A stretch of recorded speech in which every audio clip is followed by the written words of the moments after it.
He went to him and bandaged his wounds. He put him on his own animal and brought him to an inn and took care of him. It's a story about violence. That's how the story begins, with a rather random act of violence.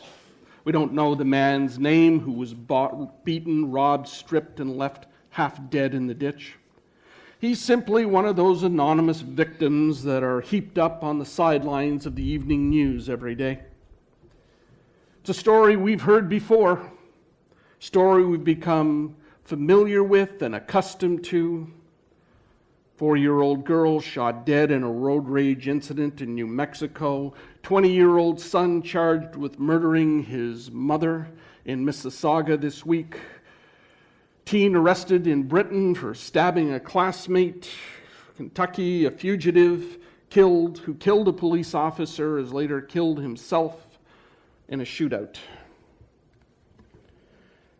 Jesus doesn't actually say that the man was robbed, but he did call them robbers, and they stripped him.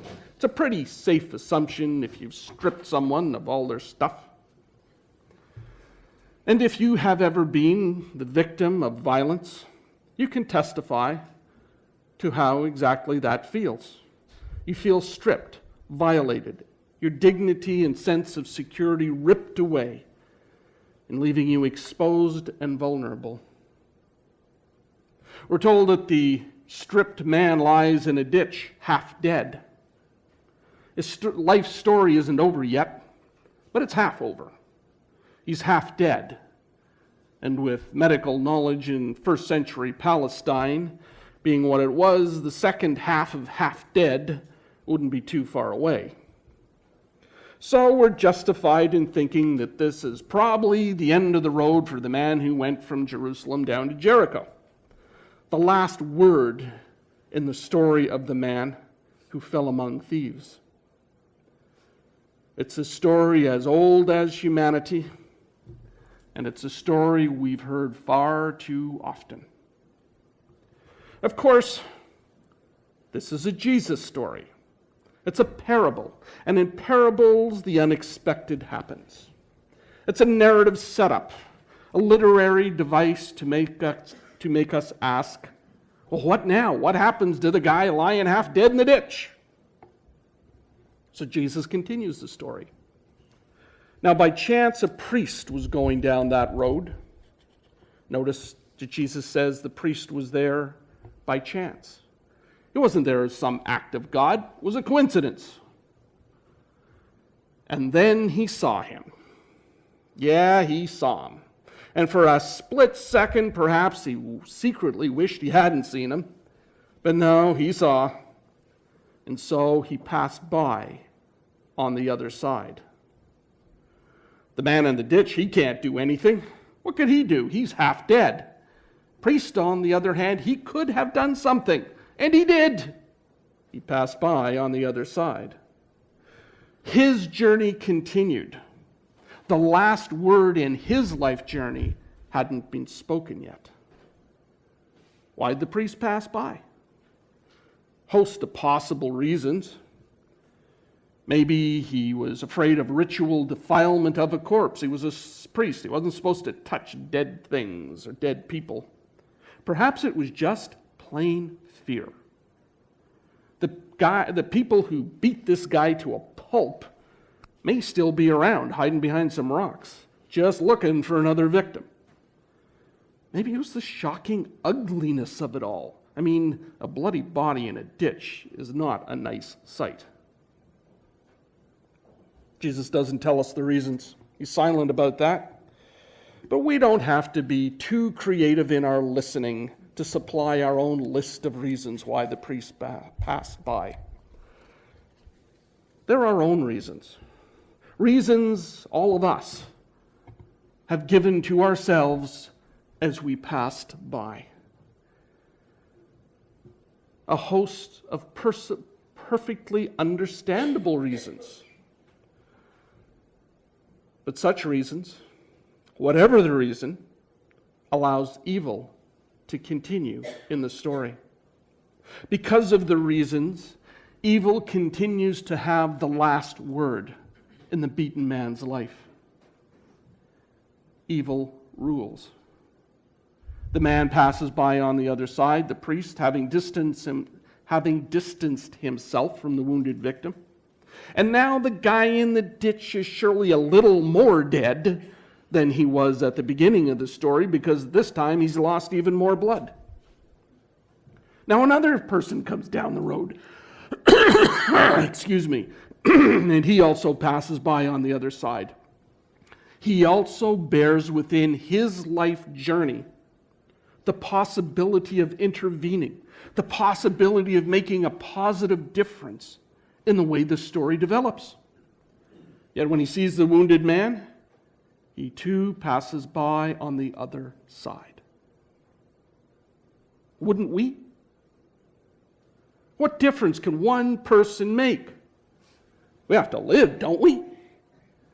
We fear the contamination of death. We fear the evil forces which nearly snuffed out the life of this fellow traveler. Maybe they're going to snuff out our life too. A couple gets divorced, and other couples they were friends with suddenly find themselves too busy to associate. Man loses his job, and people suddenly start to avoid him, as if he has some communicable disease. I remember a woman in Peterborough, a member of the congregation where I was. I buried her husband, and she confided in me that her female friends, married female friends, now treated her differently than they had before. People don't want to catch what you've got. It's a powerful, irrational fear. And it's made all the more powerful because it is irrational. But a Samaritan, while traveling, came near to him. And by this point, we're all thinking, oh, Jesus, give it a break. We've already heard this twice. What's the use of repeating another guy passing by on the side? Just let the guy die. Let the old age story of evil and violence triumph. Surprise. And when he saw him, he went to him. Just as Jesus didn't speculate on the motives of the first two guys who passed by, so he didn't speculate on the motives of the third traveler. The man was brutally beaten, powerless to continue on his journey. Evil and violence were going to have the last word until the third traveler, the Samaritan, came to him, bound up his wounds, sanitized his wounds as best he could with alcohol and oil, wrapped him up, put him on a donkey. The man was more than half dead. The last word had just about been spoken on his life journey, but then the Samaritan came. And the Samaritan chose to intersect his life journey with the journey of the wounded man. The man who was only half alive was given a further chance at life because the Samaritan took the wounded man into his life. And the next day, the Samaritan takes money out of his own pocket, the equivalent of 2 days' wages. Large amount of money for people who are living on the edge of poverty. And he gave it to the innkeeper, saying, "Take care of him. When I come back, I'll repay whatever you spend to make him well." The third man, the Samaritan, stops his own journey when he sees the need. He risks. He detours, he gives. He becomes the voice of the bleeding victim who never utters a word throughout the story. The violence. You can rob people without beating them half to death. We wish Jesus had given us some explanation for the violence. Pin it on poverty, pin it on poor education, unemployment, injustice, I don't know. Give us a reason. We like a reason. We might not agree with the reason. The reasoning might be kind of twisted and demented to our way of thinking, but at least there is a reason. Random, senseless, inexplicable violence. It's the most frightening form of violence. We don't like that. That's scary. Random, senseless violence, in a sense, calls into our very existence as humans. Small wonder we hurry to the other side of the road. Two men came down the road, assumed that violence and death had the last word, and that couldn't be changed by their activity. By avoiding the man in the ditch, by refusing to stop, they conferred upon evil and violence power, absolute power. They raised from the status quo to almost sacred status, violence and evil, because they were allowing the story of that man to be overtaken by violence and evil. So surprise. A third man comes down the road and the story continued, and we hear the possibility that death and violence might not have the last word.